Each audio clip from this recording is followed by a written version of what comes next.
Everyone feared the arrogant judge, until the janitor left him speechless. Miranda Harrison was trembling as she held the bucket of cold water.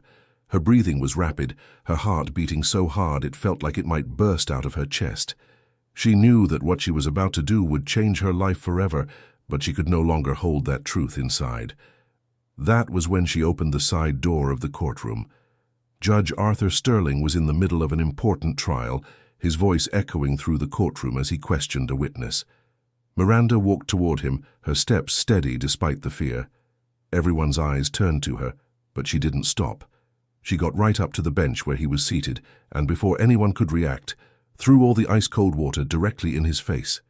The silence that filled the room was deafening. Judge Arthur Sterling froze completely, the water dripping down his black judicial robe, over his glasses, and onto his documents. His hands trembled as he tried to wipe his face. He was known throughout the judicial district as the strictest and most feared man in the judiciary. No one had ever dared to challenge him like that. Miranda stood there, still, looking into his eyes. There was no regret in her gaze, only a mixture of pain and determination. She was 40 years old but looked older due to years of hard work. Her blue janitor uniform was immaculate, as always. Her brown hair was tied back in a simple ponytail. She wasn't a woman who drew attention. She had always been discreet, almost invisible to most of the people who passed through those hallways. The judge finally managed to react. He took off his wet glasses and stared at Miranda with an expression that mixed shock and fury. His blue eyes, which so intimidated lawyers and defendants, were now wide with surprise. He was 70 years old, his grey hair completely soaked and plastered to his head. His well-trimmed beard dripped. He was a tall man with broad shoulders, who always used his imposing posture to project authority. The security guards at the Metropolitan Justice Center were already running toward Miranda, but she raised her hand, asking for a moment. Her voice came out firm, but heavy with emotion. "Your Honor, I need to speak with you in private. It's about something I discovered this morning that you're going to want to hear." The judge was still too stunned to respond. One of the lawyers present stood up, outraged. "This is outrageous. This woman should be arrested immediately." But Miranda didn't look away from the judge. She knew she had only that moment to capture his attention. "It's about your past, Mr. Sterling. About things you thought were buried, but I found them. I found everything." Something in her tone made the judge hesitate. He gestured for the security guards to stop. "I'm suspending this hearing for 1 hour," he said, his voice still a little shaky. "Escort this woman to my chambers. I don't want her leaving the building." The uproar that followed was immense.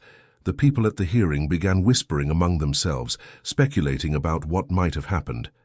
Miranda was escorted by the security guards, but she didn't resist. She knew she had gotten what she wanted, his attention.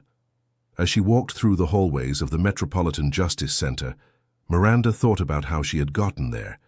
She had been working at that place for 10 years. She started right after her marriage ended, when she desperately needed any job to support her young daughter. The janitor job wasn't glamorous, but it paid the bills, and she had always been a dedicated worker, arriving early and leaving late. Throughout all those years, she cleaned those same hallways, those same rooms. She knew every corner of that building, and she knew every person who worked there, even though most of them didn't know her. For them, she was just another cleaning worker, someone who went unnoticed, who simply did her job in silence. But Miranda saw everything. She heard the conversations, noticed the secrets people thought were safely hidden, and over the years, she had developed a genuine respect for the justice system.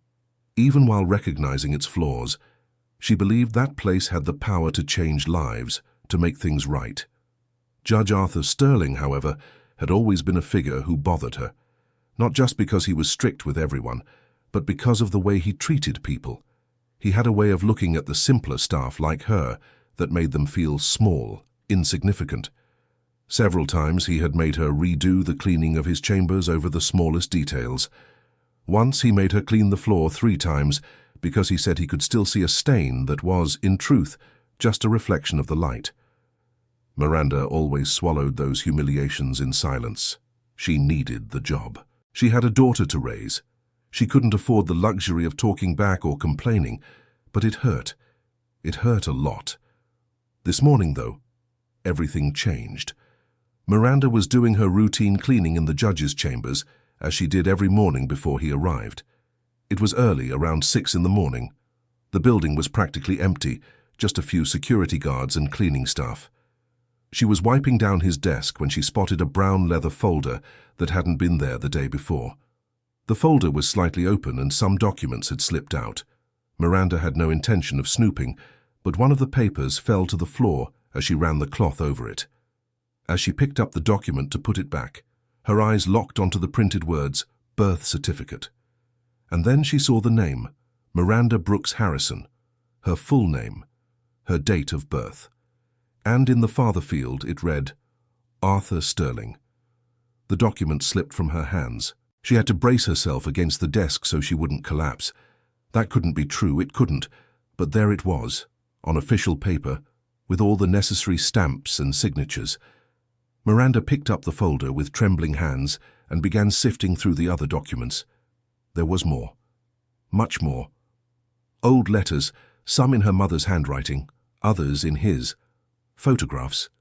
One photo in particular made her freeze. It was her, still a baby, in the arms of a young woman, and beside her a man. A man she recognized immediately, despite the 40 years that had passed. It was him. It was Judge Arthur Sterling. Tears began streaming down Miranda's face as she read the letters. Her mother had tried to tell her before she passed away 5 years ago. In her final days, when she was very weak, she started talking about Miranda's father. She said he was an important man, but that he had made poor choices. Miranda hadn't paid much attention at the time. She thought they were just delusions brought on by her condition. But now everything made sense. The letters revealed the whole story. Her mother, Rosemary, had been a young law student when she met Arthur. He was also in college in his final year. They fell in love, she got pregnant, and then everything fell apart. Arthur had just met Eleanor, the daughter of a wealthy and influential appellate judge. Marrying Eleanor would open doors for his career. The baby with Rosemary was just an obstacle. He offered her money to make the problem go away. Rosemary refused. He then simply vanished from her life. Rosemary had to drop out of school. She lost her opportunities. She raised Miranda on her own, working various jobs to survive. And Arthur went on with his life, married Eleanor, became a judge, built a brilliant career. Miranda sat down in the judge's chair, still clutching those papers. Her mind was in a whirlwind. She had spent 10 years cleaning her own father's chambers, 10 years of being humiliated by him. And he knew it. He had always known who she was. That was when she heard voices in the hallway. The judge was arriving early that day. Miranda quickly put the documents away, but grabbed the birth certificate and a few letters, tucking them inside her uniform. Her heart raced. She had no time to think. She simply acted on instinct. She picked up her bucket of water and hid behind the door. When the judge entered his office, speaking on the phone, Miranda stood there listening. "Yes, Eleanor, I'm picking up our daughter from the airport tomorrow. Of course I'm excited to see her. Victoria is coming to stay for a few months. She's going to work with me at the Metropolitan Justice Center. Yes, my one and only precious daughter." Those words were like a knife to Miranda's heart. One and only daughter. He had another daughter. A daughter he acknowledged, loved and supported. And, while she, his firstborn, was treated like a stranger, like someone invisible, anger began to grow inside her. An anger that had been suppressed for years, for decades. All the pain of growing up without a father, of watching her mother struggle alone, of being scorned. It all came to the surface. The judge hung up the phone and started shuffling through the papers on his desk. That was when he noticed the folder was out of place. "Miranda!" he called out, annoyed.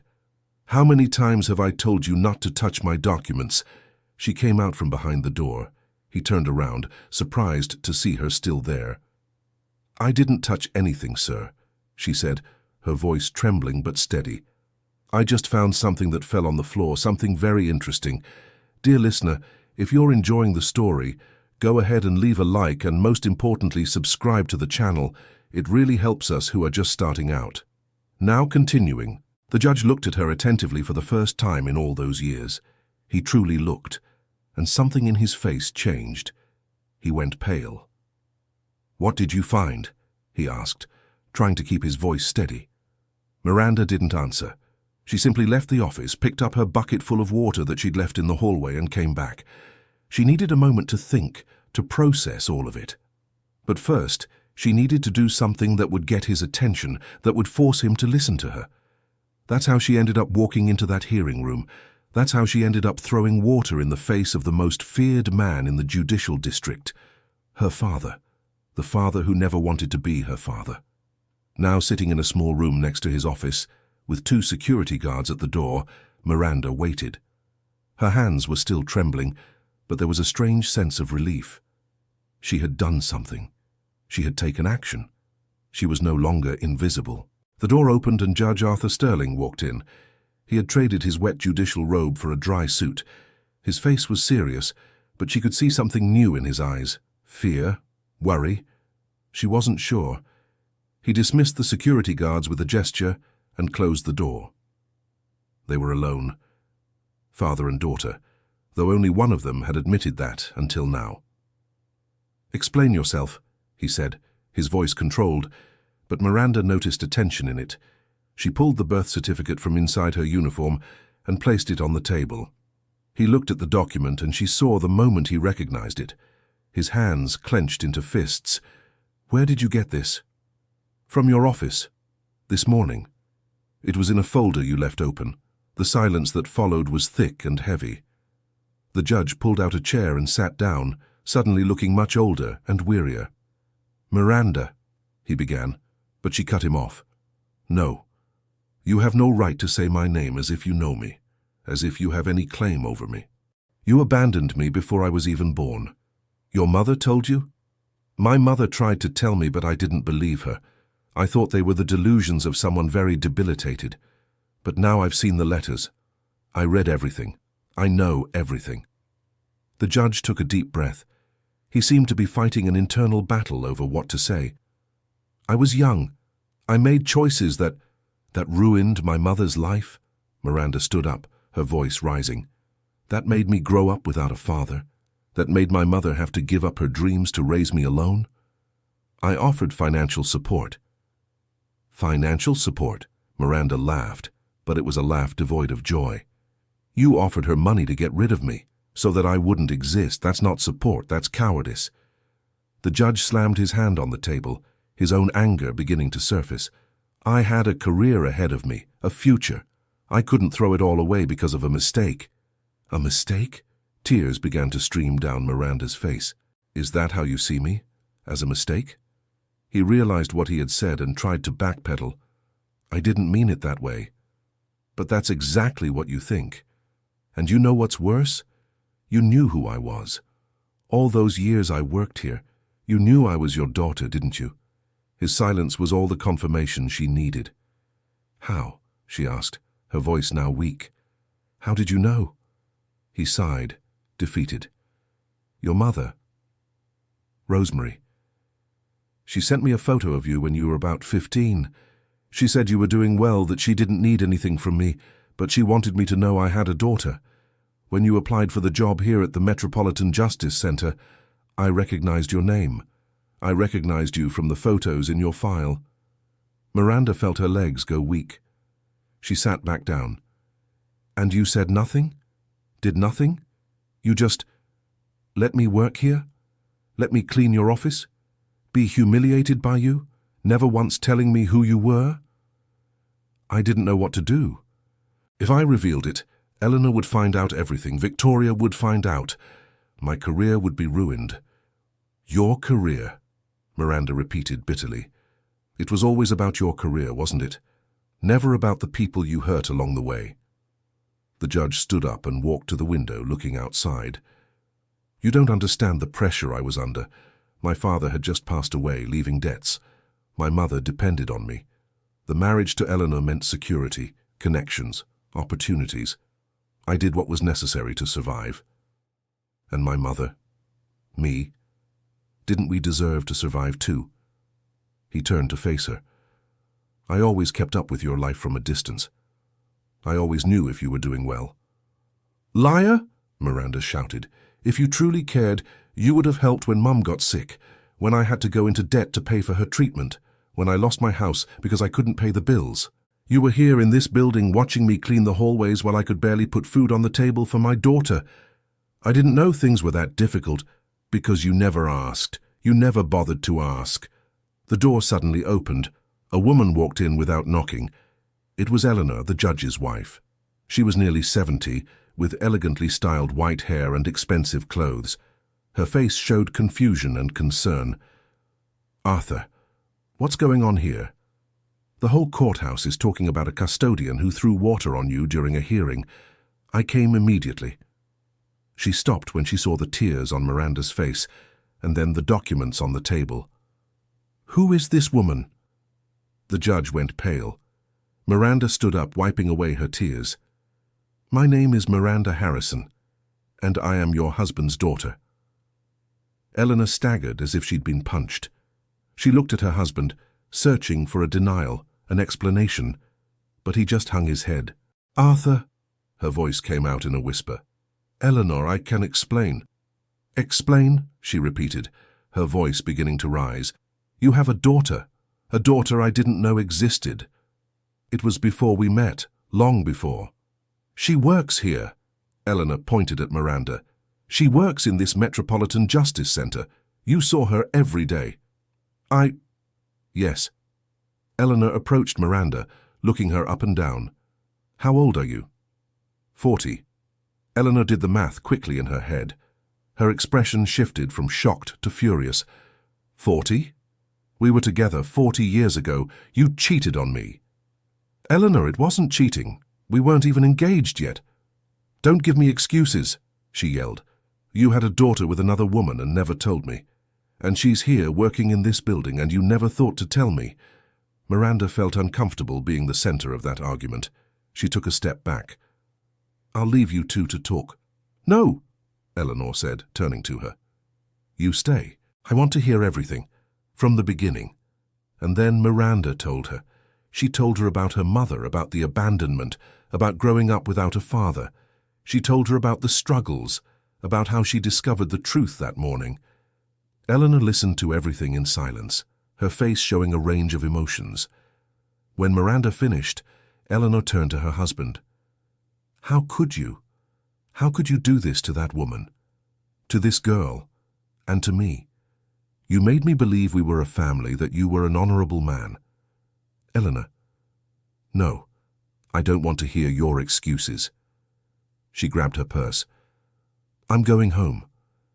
Don't come looking for me today. I need to think." She left, slamming the door. The judge sank into his chair, looking as if he had aged 10 years in a few minutes. Miranda stood there, not knowing what to do. Part of her felt a bitter satisfaction in watching his world crumble. But another part, a part she didn't want to admit, felt pity. "What do you want from me?" he asked. His voice was tired. "Money? Public recognition? What will make you go away and forget all this?" Miranda felt the anger return. "Do you really think this is about money? That I did all this for money? Then what do you want?" She took a deep breath. "I want you to admit it. Admit that I'm your daughter. Admit that you abandoned me. Admit that you were a coward. I want to hear it from your mouth." He stared at her for a long moment, and then, in a low voice, almost inaudible, he said, "You are my daughter. I abandoned you." "I was a coward." Miranda expected to feel relief when she heard those words, but all she felt was an immense emptiness. "Now what?" he asked. "Now you go on with your life and I go on with mine, as it has always been." "Miranda, no, I didn't come here looking for a father.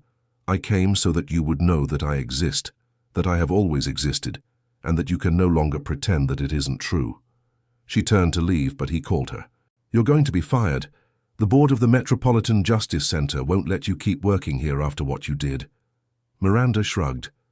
"I know, but it was worth it." She left the office. The security guards were waiting outside. They escorted her to the Human Resources Department, where she was officially suspended, while awaiting a final decision about her continued employment at the Metropolitan Justice Center. Miranda gathered her belongings from the small locker she had in the janitorial staff room. Her co-workers watched her with a mixture of curiosity and admiration. No one had ever seen anyone confront Judge Arthur Sterling like that.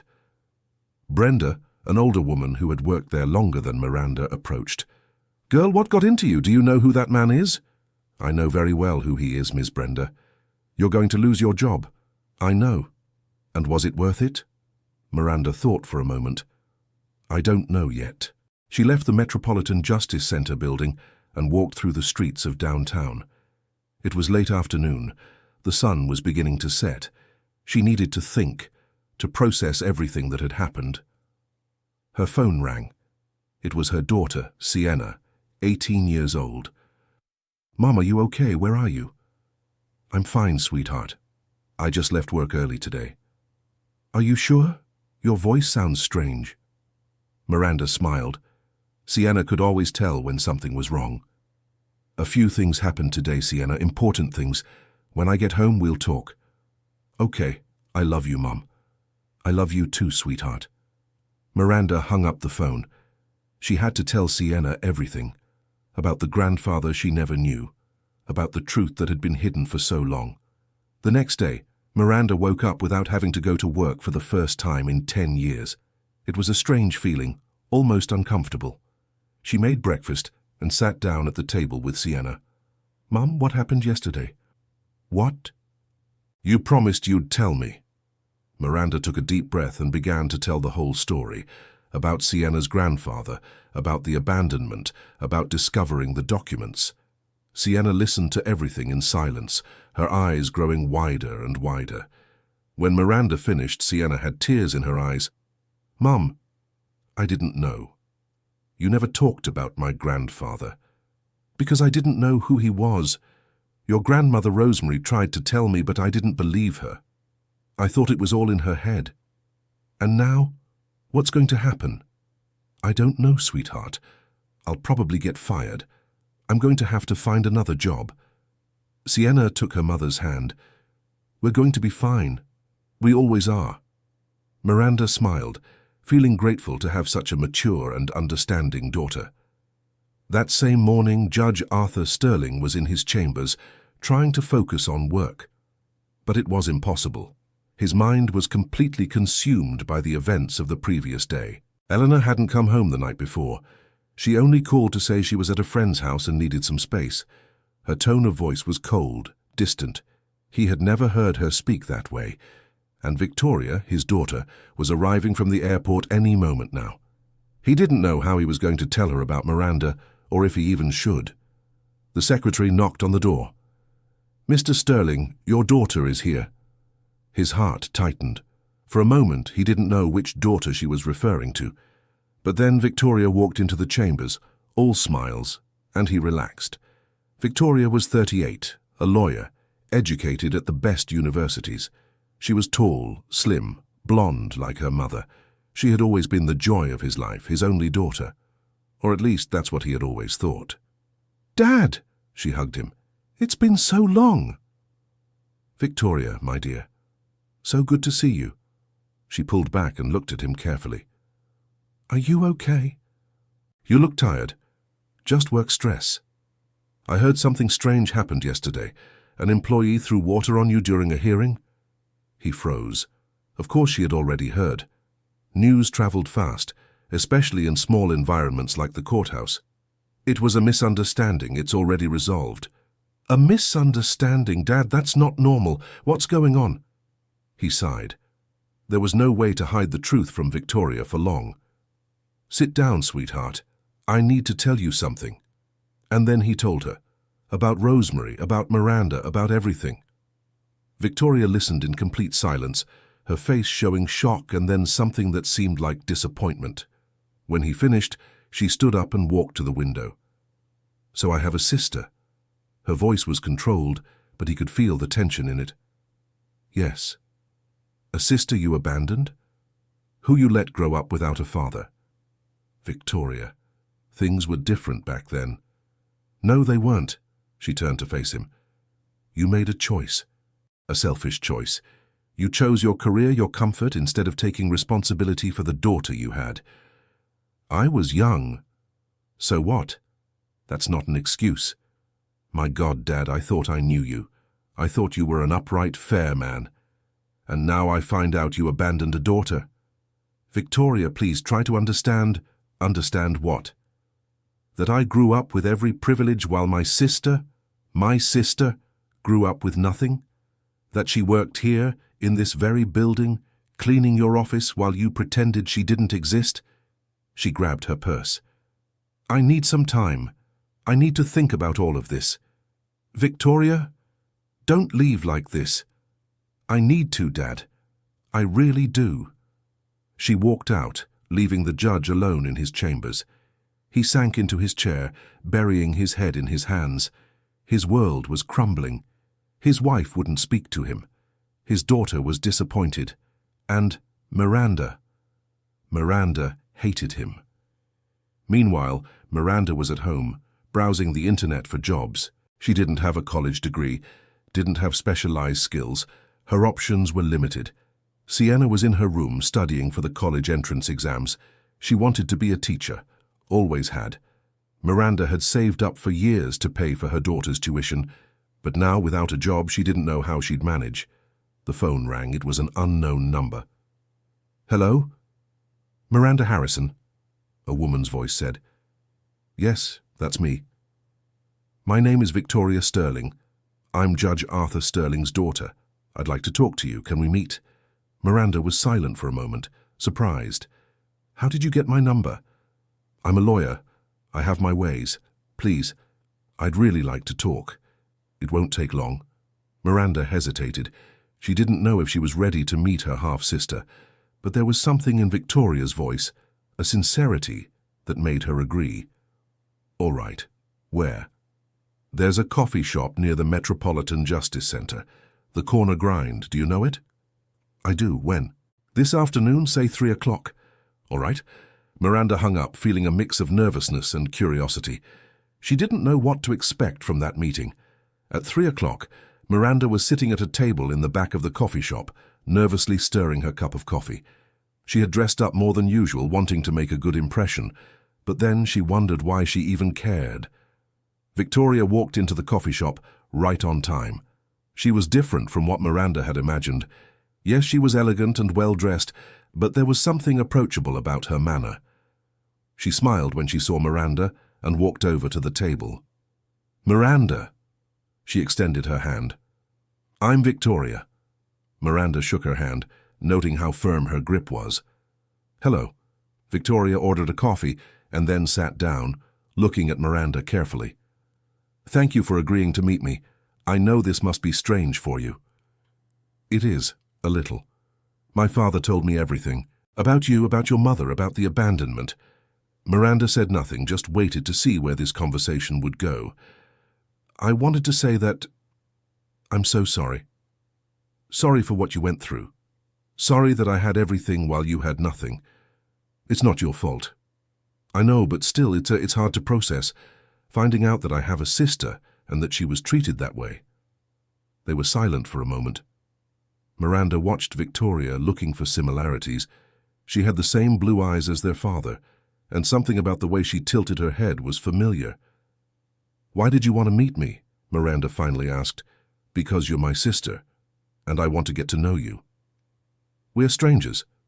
For now, but we don't have to stay that way.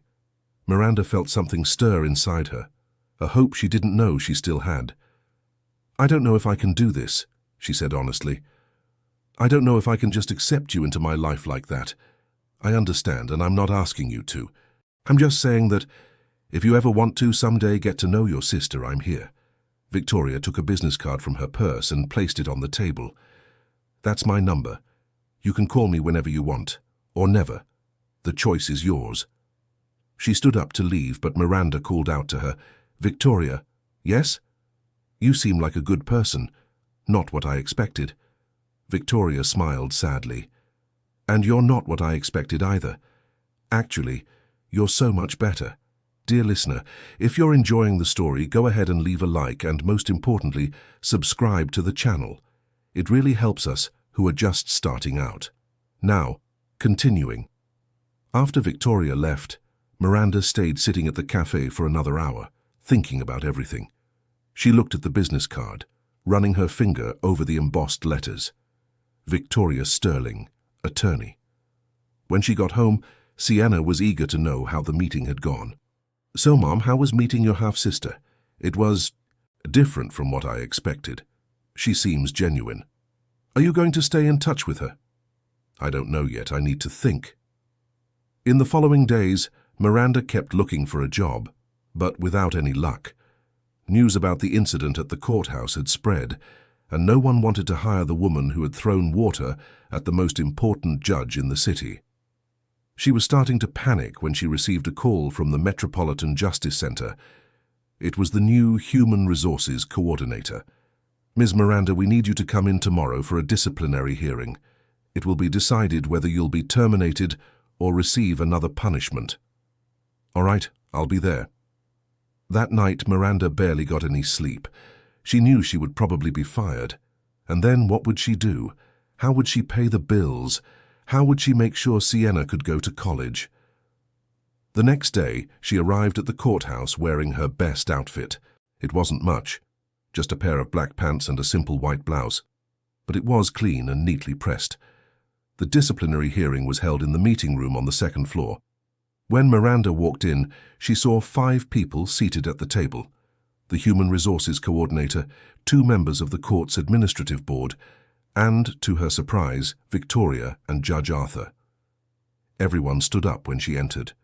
The coordinator, a middle-aged woman named Ms. Diane, pointed to a chair for Miranda.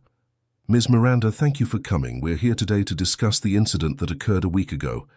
Before we begin, I'd like to inform you that you have the right to have an attorney present." "I don't have an attorney," Miranda said simply. Victoria stood up. "If you'll allow it, I'd like to represent Ms. Miranda in this hearing." Everyone in the room looked at Victoria in surprise, especially Judge Arthur. "Victoria, what are you doing?" he asked. "I'm doing what's right, Dad. I'm representing my sister." The silence that followed was heavy. The board members exchanged glances, clearly confused. Ms. Diane cleared her throat. "Well, if that's what Ms. Miranda wishes—" Miranda looked at Victoria, seeing the determination in her eyes, and then she nodded. "Yes, I accept her representation." The hearing began. Ms. Diane read the facts of the case. Miranda had entered a courtroom and thrown water at the judge during a trial. It was unacceptable conduct for any employee. "Ms. Miranda, do you have anything to say in your defense?" Before Miranda could respond, Victoria stood up. "With the board's permission, I'd like to provide context for the events that led to my client's actions." She then told the whole story, about Rosemary and Arthur, about the abandonment, about how Miranda had discovered the truth. The board members listened in growing shock. When Victoria finished, everyone turned to Judge Arthur. "Mr. Sterling, is this true? This?" asked one of the board members, a grey-haired man named Mr. Gregory. The judge hesitated. Miranda could see the conflict in his eyes. He could deny everything, say Victoria was making it up. But then he sighed. "It's true. Miranda is my daughter. I abandoned her 40 years ago." The impact of that revelation was immense. Dr. Gregory leaned back in his chair, seeming to need a moment to process. "This completely changes the context of the situation," he finally said. "Mrs. Miranda wasn't just an employee who acted impulsively.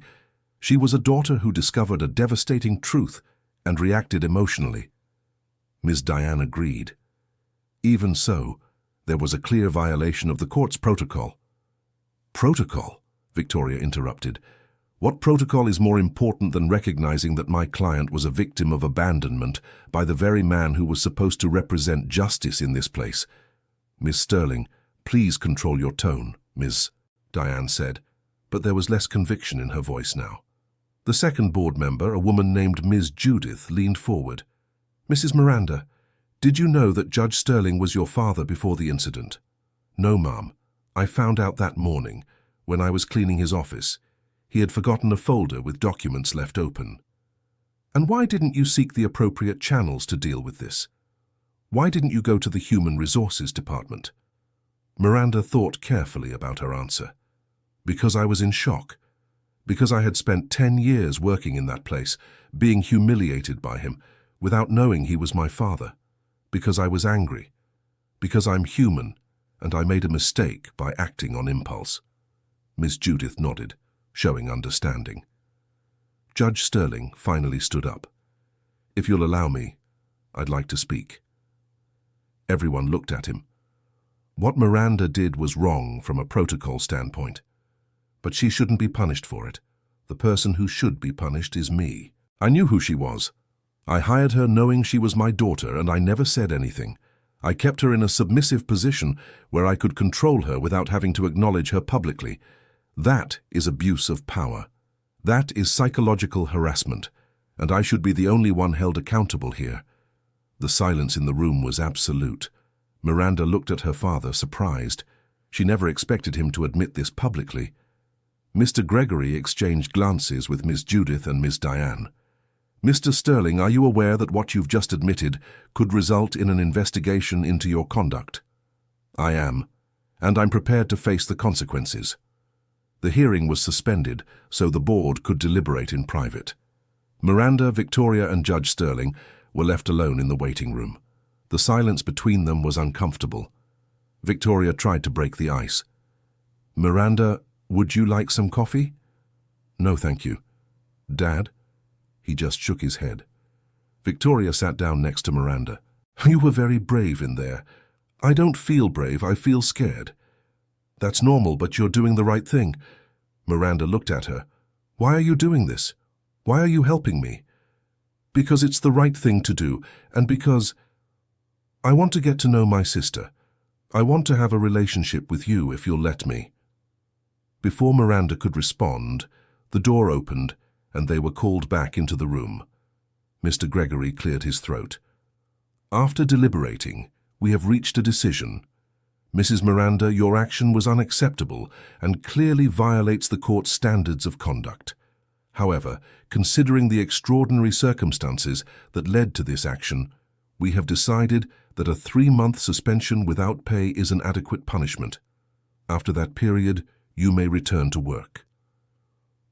Miranda felt immense relief. It wasn't termination. She would still have her job. As for Mr. Sterling, Mr. Gregory continued, an investigation will be opened into his conduct. In the meantime, we recommend that you temporarily step away from your duties. The judge nodded. I understand. And there's one more thing, Ms. Judith said. Mrs. Miranda, it has been brought to our attention that, throughout all these years, your performance as an employee has been exemplary. You have always been punctual, dedicated, and respected by your colleagues. Considering that, and the unjust circumstances under which you worked, we would like to offer you the possibility of a transfer to another department after the suspension period, if that is of interest to you. Miranda was stunned. Another department? Yes. Perhaps something administrative, where your organizational skills could be better utilized, with a salary matching the new position, of course. It was more than Miranda could have hoped for. Tears began to well up in her eyes. Thank you. Thank you so much. When they left the room, Victoria hugged Miranda. Did you see? Things are starting to get better. Miranda was still processing everything. I can't believe I wasn't fired. And not only that, you're going to get a promotion. Judge Arthur Sterling approached them hesitantly. Miranda, I wanted to do the right thing in there. I hope you believe that. Miranda looked at him. There was so much she wanted to say, but the words wouldn't come.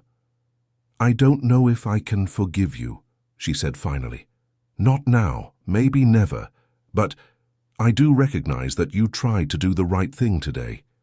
He nodded, seeming to accept that as all he could hope for at the moment. Miranda and Victoria left the Metropolitan Justice Center together. Outside, Victoria turned to her.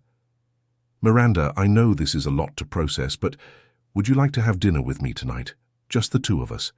No father, no drama. Just two sisters getting to know each other. Miranda hesitated. Part of her wanted to say no, wanted to keep her distance. But another part, The part that had always wanted a bigger family, that had always felt alone, wanted to say yes. "All right," she said, "but I need to stop by home first. My daughter is waiting to hear what happened." "You have a daughter?" "I do. Sienna. She's 18. Then I'm an aunt." Victoria smiled. "I'd love to meet her someday too." "One step at a time," Miranda said, but she was smiling. When Miranda got home and told Sienna about the hearing, her daughter hugged her tightly. "I knew everything would work out, Mom." "Not everything is okay yet, sweetheart. I'm going to go 3 months without a paycheck. It's going to be hard." "We'll figure it out. I can look for a part-time job."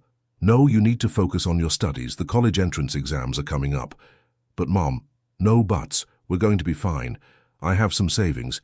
And after those 3 months, I'll have a better position with a better salary." Sienna smiled. "You're the strongest woman I know, Mom." That night, Miranda met Victoria at a simple but cozy restaurant downtown. It was the kind of place Miranda used to look at from the outside, thinking she would never have the money to eat there. "Don't worry about the price," Victoria said, as if reading her mind. "Dinner's on me. I don't want charity." "It's not charity. It's a sister inviting her sister to dinner. Please let me do this." They ordered their food and then started to talk. Timidly at first, but soon the words flowed more easily. Victoria talked about her life, her career, and the challenges of working at a competitive law firm. Miranda talked about Sienna, about the difficulties of raising her alone, and about her dreams for her daughter's future. "I always wanted Sienna to have the opportunities I never had," Miranda said. "I want her to go to college, to have a career, so she doesn't have to work cleaning floors like I did." "There's nothing wrong with cleaning floors for a living," Victoria said gently. "Honest work is honest work. I know, but I want more for her. And she will have it. She has a mother who loves her and fights for her. That's more important than any privilege I ever had." Miranda felt tears in her eyes. "That's very kind of you to say. It's not kindness, it's the truth. You know, Miranda, growing up with privileges doesn't mean life is perfect. My mother was always cold, distant. My father was always too busy with work. I had everything materially, but emotionally, I always felt empty. I didn't know. How could you? We barely know each other. But it's true. And you know what's most ironic? I always wanted to have a brother or sister. I always felt so lonely. And now I find out I had a sister all along, and my father hid that from me." They were silent for a moment, each processing their own emotions. "Are you angry with him?" Miranda asked. "I am. Very. But I'm also trying to understand. My father, he's not a bad man, Miranda.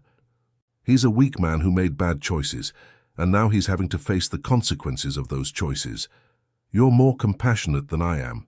"No, I just had more time to process. You're still in the middle of the storm. It's normal to feel anger, confusion, hurt. It takes time to heal." When dinner ended, they said goodbye with a hug. It was strange, hugging a sister she had only met a few days ago, but it also felt right. "Can we do this again?" Victoria asked. "Have dinner together?" "I'd like that." While driving home, Miranda reflected on everything that had happened over the past few weeks. Her life had changed completely. She had discovered her father's identity, had almost lost her job, had gained a sister. It was a lot to process, but in the middle of all the chaos, there was something new growing inside her. Hope. For the first time in a long time, she felt hope. The 3 months of suspension passed slowly. Miranda used that time to be more present in Sienna's life, helping her prepare for the college entrance exams. She also started meeting regularly with Victoria, and the two sisters gradually built a relationship. Judge Arthur Sterling, meanwhile, was facing his own journey. The investigation into his conduct revealed that, although he hadn't violated any law directly, his behavior toward Miranda constituted workplace harassment. He was officially reprimanded and required to take a course on professional ethics. But more than the professional consequences, he was dealing with the personal ones. Mrs. Eleanor still hadn't come home. She was living with a friend, saying she needed time to think about the marriage. Victoria barely spoke to him, and when she did, she was cold and distant. He felt completely alone, And for the first time in his life, he began to truly reflect on his choices, on the man he had become. One day, a few weeks after the disciplinary hearing, he did something he had never done before. He went to visit the grave of Rosemary, Miranda's mother. The cemetery was simple, modest. Rosemary's grave was in an old section. The headstone was simple but well kept. He stood there, looking at her name carved in the stone, and the memories came flooding back. He had loved Rosemary, truly loved her. She was intelligent, funny, passionate. When she told him about the pregnancy, his first reaction was panic. He wasn't ready to be a father. He had plans for his career.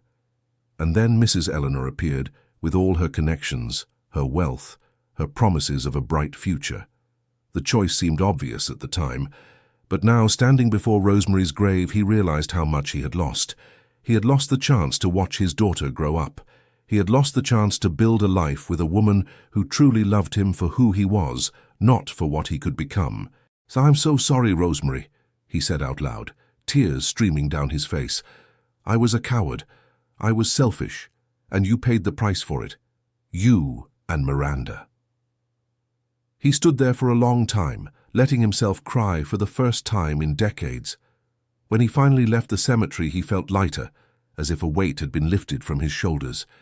In the days that followed, he tried to reach Miranda several times, but she didn't answer his calls.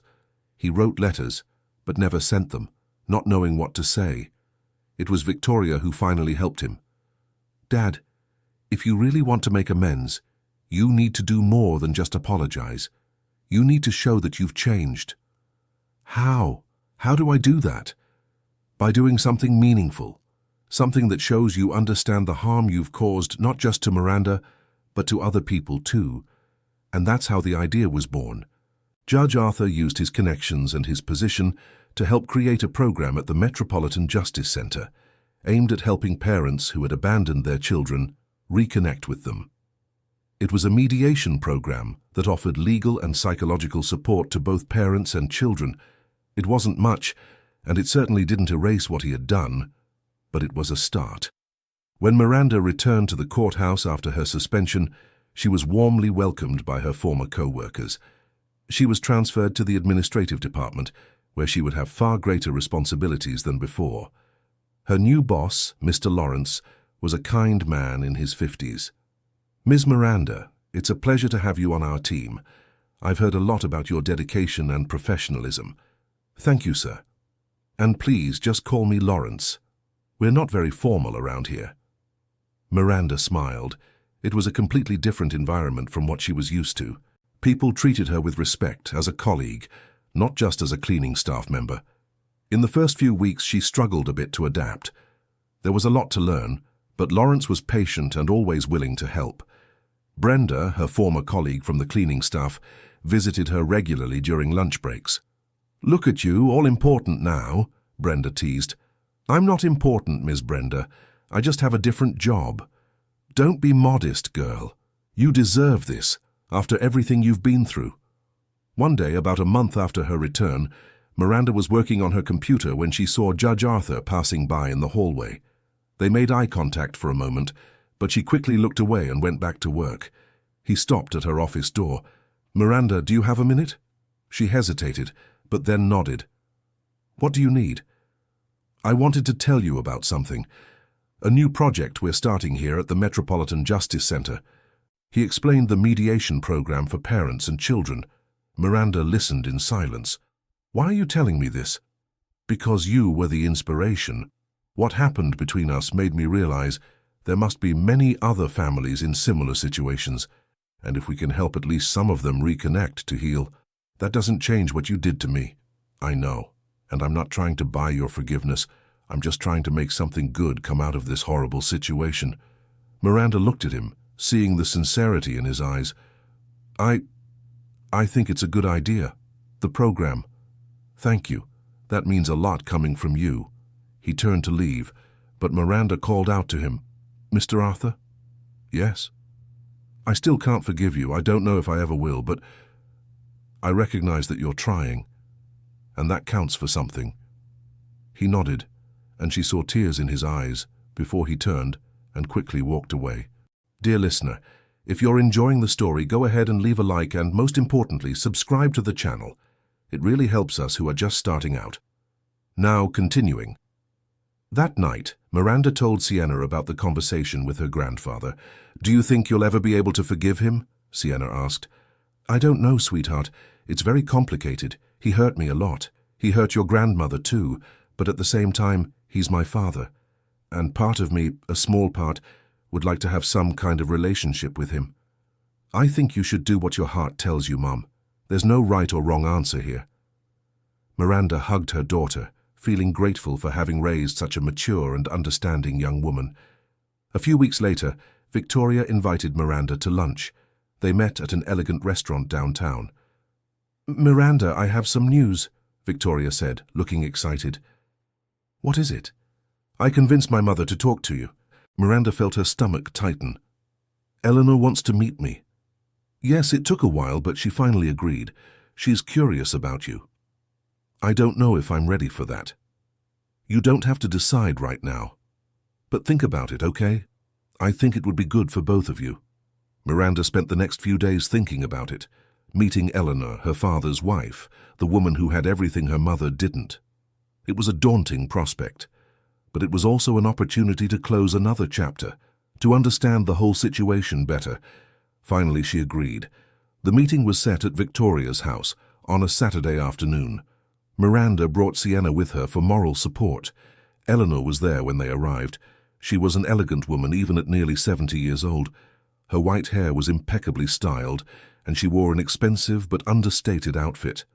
When her eyes met Miranda's, there was a moment of tension, but then Eleanor extended her hand. "Miranda, thank you for agreeing to meet me." "Mrs. Eleanor." Miranda shook her hand. "Please, just Eleanor." They sat down in Victoria's living room. Sienna stayed quiet beside her mother, watching everything closely. "I don't really know how to start this conversation," Eleanor admitted. "This is unusual." "For me too," Miranda said. Victoria brought coffee and cake, trying to ease the tension. "Miranda," Eleanor began, "I want you to know that I had no idea about you. Arthur never told me. If I had known, what would you have done?" Eleanor hesitated. I don't know. Honestly, I don't know. But I would have handled it somehow. I wouldn't have let you grow up with nothing." "That's not your responsibility." "Maybe not. But Arthur was my responsibility. And if I had known the kind of man he really was, would you have married him anyway?" Eleanor was silent for a long moment. "I don't know," she finally admitted. "I loved Arthur. Or at least, I loved the idea of him, the man I thought he was. But now, looking back, I realize there were signs he was always too ambitious, always put his career above everything else. I just didn't want to see it." "And now? Do you still love him?" "I don't know. I'm so confused, so hurt. I spent 40 years believing our family was one thing, and now I find out it was all a lie." Miranda felt an unexpected wave of compassion for Eleanor. She was also a victim, in a way. A victim of Arthur's lies. "I'm sorry you're going through this," Miranda said sincerely. Eleanor looked at her with surprise. "You're sorry? I should be the one apologizing to you. I had everything while you had nothing. It wasn't your fault. It was his." Sienna, who had stayed quiet until now, finally spoke up. "Grandma Eleanor, can I ask a question?" Everyone looked at her. It was the first time Sienna had called Eleanor Grandma. "Of course, dear," Eleanor said, her eyes welling up at hearing the title. "Do you want to be part of our family?" "Mine and my mum's?" The simplicity and honesty of the question caught everyone off guard. Eleanor wiped away the tears that began to fall. I would love that, if you'll have me." "We will," Sienna said, looking at her mother for confirmation. Miranda hesitated but then nodded. "Yes, we permit it." What followed was a long and sometimes painful conversation, but also a healing one.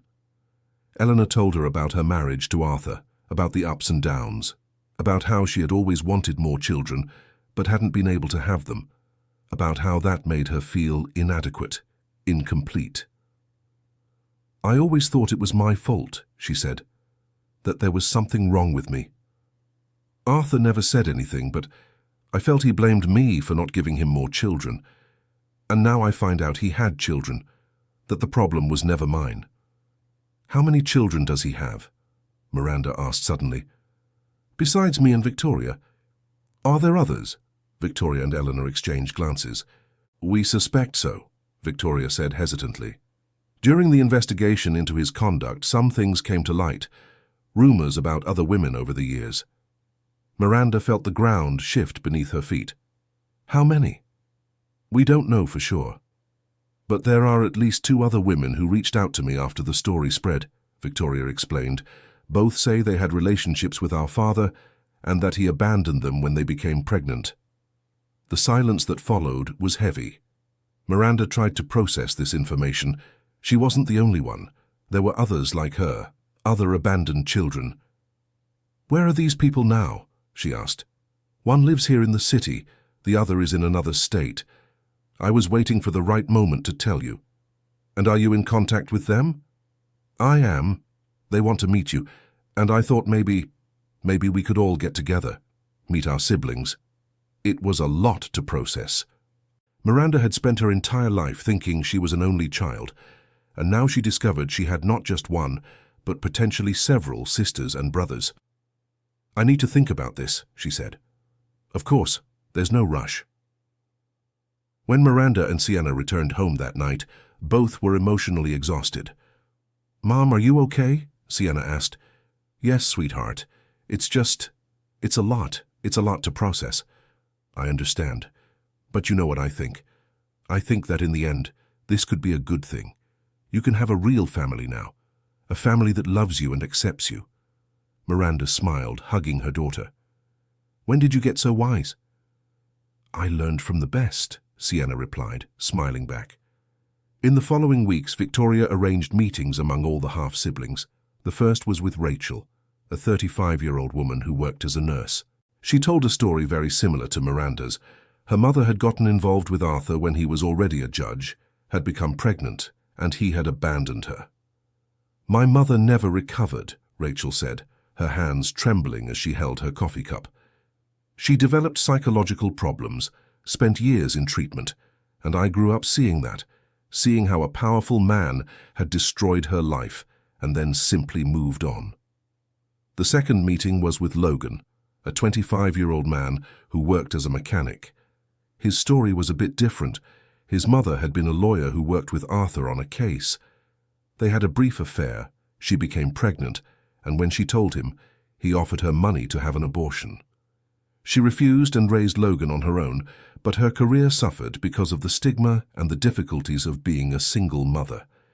Hearing these stories broke Miranda's heart. It wasn't just her. Arthur had a pattern of behavior, a history of abandoning the women and children he had fathered. "I think we should confront him together," Rachel suggested during one of the meetings. "All of us. Show him the damage he caused." "I don't know if that will do any good," Logan said bitterly. "Men like him don't change." "But at least we would have said what we need to say," Rachel insisted. Miranda stayed quiet, thinking. "I think Rachel is right," she said finally. "Not for his sake, but for ours.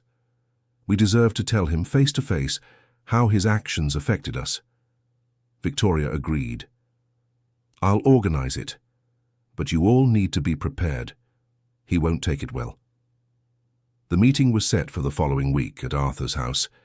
Eleanor was there too, saying she wanted to see with her own eyes all the children her husband had hidden away. When everyone arrived, the shock on Arthur's face was evident. He didn't expect to see them all together, confronting him at once. What is going on here?" he asked, his voice trembling. "We deserve answers, Dad," Victoria said, her voice steady. "All of us." One by one, they told their stories. Miranda talked about her mother, about the hardships they faced. Rachel talked about her mother's destroyed mental health. Logan talked about growing up without a father, about being bullied at school for not having a father's name on his birth certificate. Arthur listened to everything in silence, his face growing paler and paler. When they all finished, he sank into his armchair, looking as if he had aged 20 years in minutes. I have no excuses, he said finally. What I did was unforgivable. I was a coward, selfish, thinking only about myself and my career. And you, all of you, paid the price for it. Apologies don't change the past, Logan said harshly. I know, but I want to try to do something to make amends. I don't know if it's possible, but I want to try. How? Rachel asked. How do you plan to make up for years of abandonment? I don't know, but I'm willing to do whatever it takes. Publicly acknowledge you, help financially, whatever you need. We don't want your money, Miranda said. We want something much simpler, and at the same time much harder. We want you to be a father, to be present, to actually care. Arthur looked at her, tears streaming down his face. I can do that. I want to do that. Eleanor, who had remained quiet until now, finally spoke. Arthur, I want a divorce. Everyone turned to look at her. Eleanor, Arthur began. No, I've made up my mind. I've spent months thinking about this, and I've come to the conclusion that I can no longer live with a man I don't trust. But, she looked at the others present, that doesn't mean I'm abandoning this family. You are all my stepchildren, whether you like it or not, and I want to be present in your lives, if you'll let me. There was something powerful and liberating about that declaration. Eleanor was choosing her own family, not based on blood, but based on love and respect. The months that followed were a time of great adjustment and healing. Arthur formally acknowledged all his children and began paying retroactive child support to help those in need. More importantly, he began showing up at birthdays, at family dinners, at important moments. It wasn't easy. There was a lot of hurt, a lot of resentment. Rachel took the longest to begin accepting his presence. Logan still kept an emotional distance, but gradually, very gradually, they began to form something resembling a family. Miranda discovered that forgiveness was a process, not a single event. There were days when she looked at her father and felt anger for everything he had done, but there were other days when she saw the genuine effort he was making, and she could feel a small spark of connection. Sienna ended up passing her college entrance exams and began studying to become a teacher, as she had always wanted. Arthur offered to pay her tuition, but Miranda refused. She wanted to do it on her own, with her new salary. It was a matter of pride and independence. Victoria became more than a sister to Miranda. She became her best friend. They saw each other regularly, sharing their lives, their hopes, their fears. And slowly, that relationship extended to Rachel and Logan as well. Eleanor kept her word. She divorced Arthur but maintained close contact with all of his children. She became a constant presence in their lives, a loving grandmother to Sienna and to the other grandchildren she never knew she had. A year after the initial incident, Arthur organized a large dinner. It was a celebration in a way, a celebration of family, of healing, of new beginnings. Everyone was there. Miranda and Sienna, Victoria, Rachel and her 2 children, Logan and his girlfriend Eleanor, and even some of the mothers of his children who were willing to attend. It was a strange gathering, certainly. A family assembled from broken fragments, but it was a family nonetheless. During dinner, Arthur stood up to make a toast. I want to thank all of you for being here. I know I don't deserve your forgiveness. I know I caused so much pain, so much suffering. But you, in your kindness and strength, gave me a chance to be the father I never was, to be part of this incredible family that, against all odds, came together. He looked specifically at Miranda. Miranda, you were the one who started all of this. It was your courage in confronting me, in exposing the truth, that began this journey of healing. I owe you more than I can express. Miranda felt tears in her eyes, but she smiled. We all owe a debt to the truth, she said, and now we're finally living in it. The toast was made and the conversation flowed naturally. There was laughter, there were shared stories, there was a sense of belonging that many there had never experienced before. That night, as dinner was coming to an end, Miranda found herself alone on the balcony with her father. "How are you feeling?" he asked. "Tired," she admitted. "But good. Better than I've been in a long time." "Miranda, I know I've said this before, but I want to say it again. I'm so sorry for everything." She looked at him, seeing the sincerity in his eyes. "I know you are. And I'm trying to forgive. Not for you, but for me. Because carrying all this resentment is hurting me. You're a better woman than I ever was a man. It's not about being better. It's about trying to be good, about trying to do the right thing, even when it's hard." They stood in silence for a moment, looking at the stars. "Dad?" It was the first time Miranda had called him that. He turned to her, surprised and moved. "Yes?" "Thank you. For trying. For being here." He couldn't respond. He just hugged her. And for the first time in her life, Miranda felt what it was like to be embraced by her father. Sienna stepped onto the balcony at that moment and saw the two of them embracing. She smiled, feeling that finally, after so much pain and struggle, things were falling into place. In the months that followed, life went on. Miranda was promoted again at work, taking on more responsibilities and an even better salary.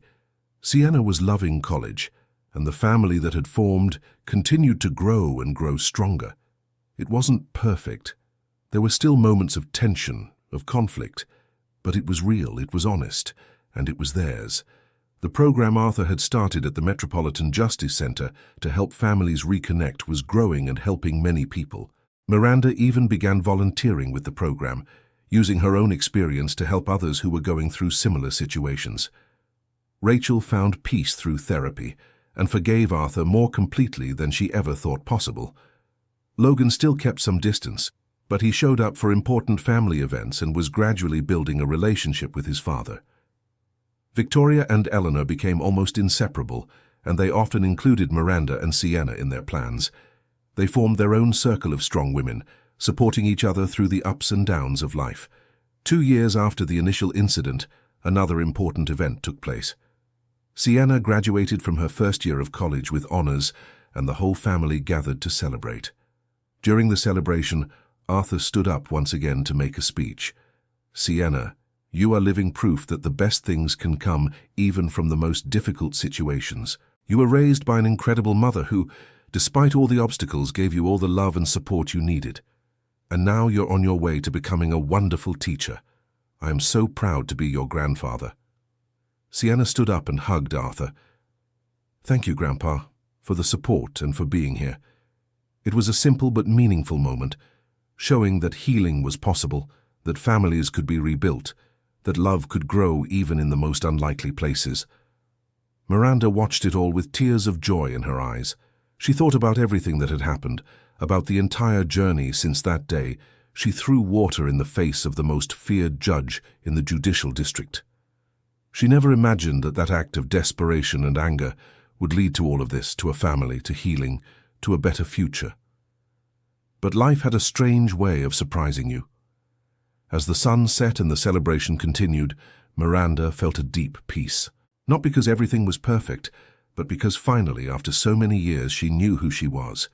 She had an identity, a family, a place in the world, and that, she realized, was more valuable than any wealth or privilege she could have had. End of story. And you, what did you think of this story of courage and reunion? Can you imagine the strength Miranda had to confront her own father that way? Leave in the comments what you felt and whether you think she made the right decision in forgiving him. Your opinion is very important to us. Don't forget to leave your like and subscribe to the channel so you don't miss other emotional stories like this one.